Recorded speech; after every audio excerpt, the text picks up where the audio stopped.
யூடியூபில் விளம்பரம் பார்த்தால் வருமானம் கிடைக்கும் என கூறி மோசடியில் ஈடுபடுவதாக செயலி மீது வழக்கு பதிவு செய்ததற்கு எதிர்ப்பு தெரிவித்து கோவையில் நூற்றுக்கணக்கானோர் கூடி போராட்டத்தில் ஈடுபட்டனர்.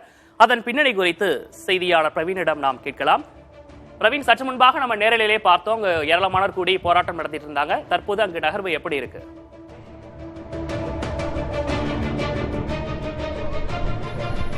விக்னேஷ், கோவை எல்என்டி பைபாஸ் சாலையில் ஒரு தனியார் கல்லூரிக்கு முன்பு இருக்கக்கூடிய ஒரு பெரிய மைதானத்தில் திடீரென ஒரு 20,000க்கும் மேற்பட்ட மக்கள் கூடினார்கள். எது மாதிரியான இது போராட்டமான முன்னெடுப்பா இல்ல வேறு ஏதேனும் பிரச்சனையா, பொதுமக்கள் சார்ந்த பிரச்சனைகள் ஏதேனும் இருக்கிறதா என்கின்ற ஒரு தேடலில் ஈடுபட்ட போது அவர்கள் கூறிய பிரச்சனை என்பது என்னவென்றால், நாங்கள் போராட்டத்திற்காக கூடவில்லை, மை V3 ஆட்ஸ் என்கின்ற ஒரு சமூக வலைதள செயலி மற்றும் அதன் மூலமாக பார்க்கக்கூடிய அந்த விளம்பரங்களின் மூலமாக தங்களுக்கு வருவாய் ஈட்டிக் கொண்டிருந்தோம். அதாவது மை V3 ஆட்ஸ் என்கின்ற ஒரு செயலி மூலம் ஒரு 1 லட்சம் ரூபாய் முதல் 30,000, 60,000, 1 லட்சம் ரூபாய் என 3 விதமான ஸ்கீம்கள்ல இவங்க ஒரு ப்ராடக்ட்ஸ் வாங்குறாங்க. அந்த செயலி இருக்கிறவங்க கிட்ட ஒரு ப்ராடக்ட்ஸ் வாங்குறாங்க. அது பார்த்ததுக்கு அப்புறம் அந்த செயலி சார்ந்த அவங்க விற்பனை பண்றக்கூடிய அந்த ப்ராடக்ட் சார்ந்த விளம்பரங்கள் வருமா, அந்த விளம்பரங்களை பார்த்தா அந்த விளம்பரங்களின் முடிவிலும் இடையிலும் கேப்டாச்சாஸ் வருது.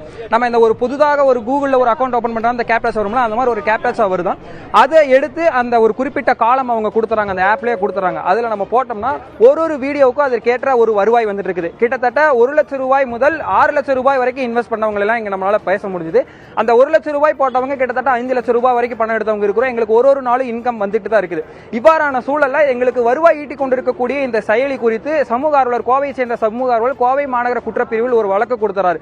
அதாவது அன்ரெகுலேட்டட் டெபாசிட் ஸ்கீம், அப்புறம் பிரைஸ் சிட்ஸ் அண்ட் இந்த ரெகுலேட்டட் ஸ்கீம்ஸ்ல, அதாவது மணி இன்வெஸ்ட் பண்றதுக்கு உண்டான ஒரு ப்ராப்பர் ரெகுலேஷன் இல்லாத பிரிவுகளின் கீழே இவங்க மேல இந்த நிறுவனத்தின் மூலம் மை V3 ஆட்ஸ் அப்படிங்கிற அந்த நிறுவனத்தின் மூலம் ஒரு வழக்கு பதிவு செய்யப்படுது.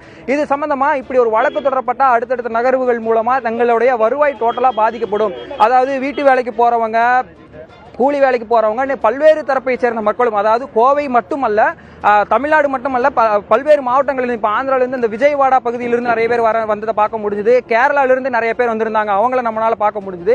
கிட்டத்தட்ட பேருந்துகள்லாம் பிடிச்சு கிட்டத்தட்ட 20,000க்கும் மேல இங்க கூடி இருந்தாங்க. அவங்க எல்லாரும் சொன்னது என்னன்னா, எங்களுக்கான ஒரு இன்வெஸ்ட்மெண்ட், அதாவது நாங்க இதை கட்டாயப்படுத்தி எங்களை யாரும் இதுல சேர சொல்ல, நாங்க ஒரு ப்ராடக்டா அதுல நாங்க அவங்க கிட்ட வாங்குறோம், அதுல அவங்க வீடியோ பார்க்க சொல்றாங்க. அதன் மூலியமா எங்களுக்கு கிட்டத்தட்ட 2.5 வருடங்களுக்கு மேல, அந்த கொரோனா டைம்ல இருந்து எங்களுக்கு கிட்டத்தட்ட ஒரு 2.5 வருஷத்துக்கு மேலமா பணம் வர்றதெல்லாம் எங்களுக்கு இருக்கு.